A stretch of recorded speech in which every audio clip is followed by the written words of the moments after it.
With the drop of the latest chapter 368 of Berserk, we begin to see a transformation in the character of Guts. Not so much in the sense of positive change, but more of a case of negative change.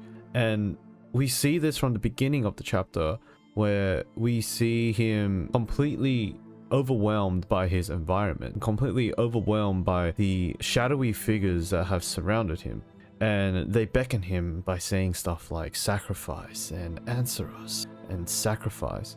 And if we take a look at how Guts has recently or previously addressed these creatures, he seems to always have a dominating vibe and dominating aura to these creatures, almost as if to say that he is a being that is above them. He is a being that is more than just a human, but he is a human that is trying to fight for his life, trying to fight for what is right as well. And this has always characterized his sense of will, his sense of resolve, and also his sense of justice, and how he uses his strong willpower and his hatred for Griffith and his need for vengeance to constantly propel him away from being affected by these beings, being that he has a brand of sacrifice on him.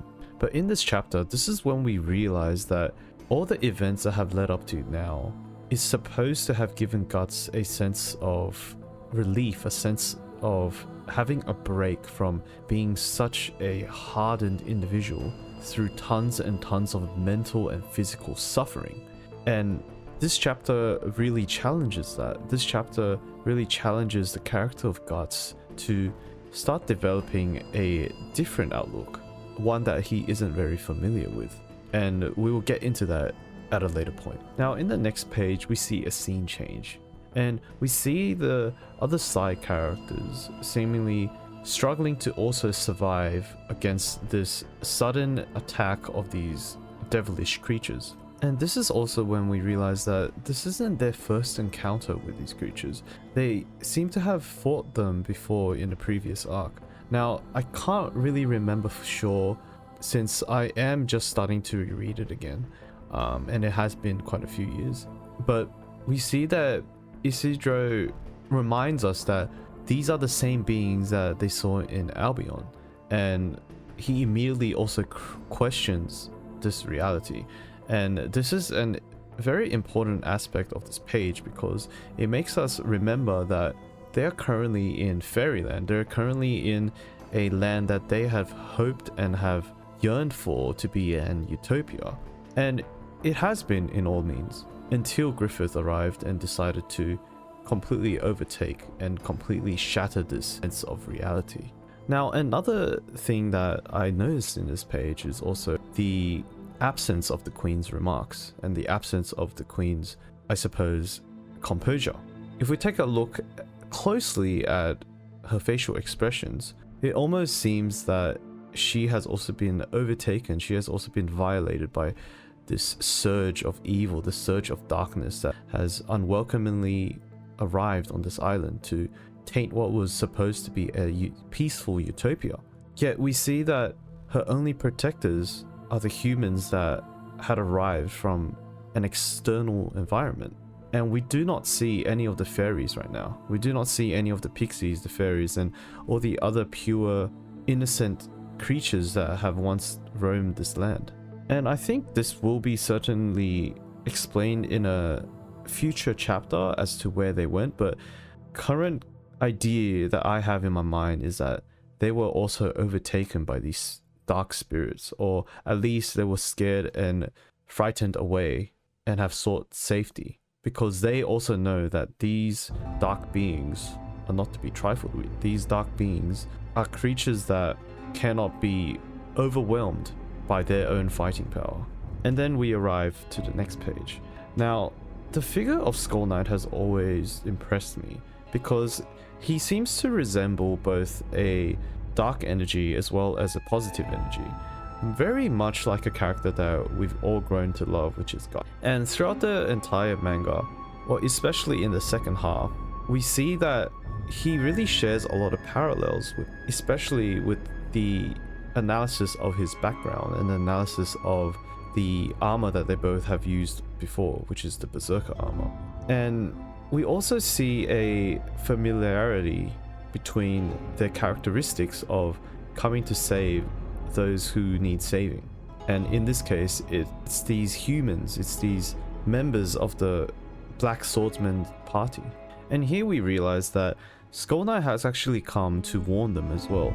He seems to have also been extremely shocked by the emergence of these dark creatures, and he goes on to exclaim that it seems that a beam of blinding light has pierced through this land, and that light has wedged open fissures, which is what has allowed these dark, evil entities to enter into this land.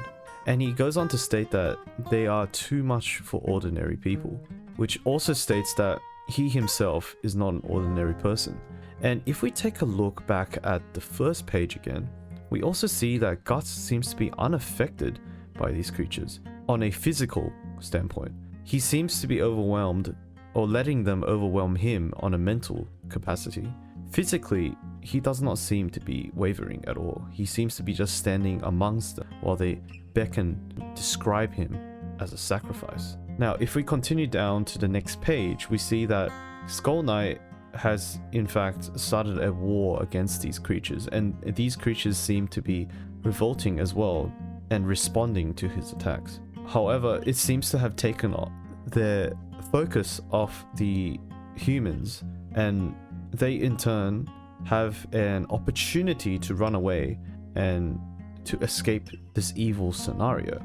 And this is reinforced when Skull Knight says that fleeing is your only option, and asks them to hurry up and escape, because even he himself cannot hold them back for long. However, we start to see that this is where Isirido's sense of will starts to kick in, and his sense of will seems to be characteristically influenced by Guts' sense of willpower as well, since he admires Guts as someone that he aspires to also be. And he exclaimed this by saying that he is not running away at a time like this, and he is going to stay and fight. However, his exclamations seems to fall on dead ears, as Skull Knight is deep within thought, and he exclaims that this collapse may have been preordained. But he is also questioning that could the undying will of man to resist also be a part of fate? Now, this quote is actually very interesting and something that we could definitely explore a bit. This undying will of man seems to be quite prevalent in the story Berserk, and it is mainly resembled by the character of Guts, someone who is quote-unquote an individual that should have died a long time ago due to his unfortunate circumstances, or at least be incapacitated by his horrible consequences. But it seems that Guts is a character that has used his strong, sickening, undying willpower to permit his existence in reality. And Skull Knight believes that someone as powerful as Guts, someone as strong-willed as Guts, could also be a part of what is happening around the world of Berserk right now. And his exclamation and his thought process is further explored in the next few pages in a very ironic sense. Now, if we take out the next 3 or 4 pages, we begin to see that there are a lot of normal humans docked at the island of Elphim as well. And even they know that something is up. Even they know that something is amidst them due to the shakiness of the lands in the form of an earthquake. And as they raise their heads to see towards the hills, they see that cloud of dark, evil entities coming towards them. And this artwork is actually quite mesmerizing as well, because it really symbolizes that sense of corruption, that sense of unwelcomed violation of the purity of the land, where in a previous chapter we see that these runes in the field of clean green grass is now nothing but something that is being overtaken by these shadowy creatures. And here we also see something that kind of denotes what the Skull Knight was talking about, where we see a human being attempt to touch one of these creatures and having them completely overwhelm them and completely suck their will to live and basically their entire life source into nothingness. They only become a skeleton and remnants of what they used to be in an instant, in a flash. And this really kind of talks about what Skull Knight was saying, which is that undying will of man to resist versus the inevitable evil that will sweep over the lands. And the fact that even normal, ordinary humans, when they come into contact with these beings, people who are weak-willed, people who are just there to live day by day, they're instantly overwhelmed by these creatures. Yet when we see Guts face them, we see that yes, he's struggling amongst them, but he is extremely strong-willed to the point that it doesn't even faze him. It doesn't even suck him in to that pool of dread, but instead just surrounds him and shrouds him in darkness. Yet this idea is quickly shattered in the next few pages as well, because what we start to realize is that Guts, even though he isn't fazed by these creatures, he actually has another element that is currently worrying him. There's another element that is currently slowly peeling his layers of will and slowly peeling his layers of psyche, and almost about to reveal his deepest insecurities and his deepest sense of depression. Because in a previous video, I've always seemed to recognize Guts as a character that is severely depressed, and which is also one of the reasons why I relate to him on such a deep level. The character of Guts has always been someone that spoke to me as someone who is constantly running away from his destiny. He's constantly running away from what he was supposed to be, using only his strong, undying sense of willpower, pave his own destiny. Now, obviously, this goes against what Skull Knight was saying, but I also think that, in a sense, it also works well with what Skull Knight is saying, even though it's kind of counterintuitive. Because what Skull Knight says is that even though someone like Guts has an undying power, will, of human will, to resist, at the end of the day, fate itself will always wrap around whatever is in its way. So even though Guts has seemingly broken out of what he was destined to be, which is a failure, which is a depressed individual, he has fought for so long that fate seems to have gone a different path, but is still part of what it wants Guts to abide by. And we see this in these last few pages, where we see that the overwhelming sense of darkness and the overwhelming inevitable sense of despair and depression and loss, and the loss of will to live, has slowly started creeping back into Guts's soul and spirit. And we see that he is exhausted. We see that he is tired of fighting. We see that finally that hard facade around him that we've always admired has come crashing down. And this is a ghostly sight. This is something that we have never thought we would ever be able to see Guts be again. Such a raw, emotional moment for all readers of Berserk. Because we see him actively reach out to Casca, and he feels like a complete failure at this point, because he has fought with all his might, and he has been training and fighting all these demons constantly, and he has never rested. He has always fought and fought and fought just to bring Casca back to her own consciousness, only to be snatched away by his greatest enemy, Griffith, the person who put Casca in that state to begin with.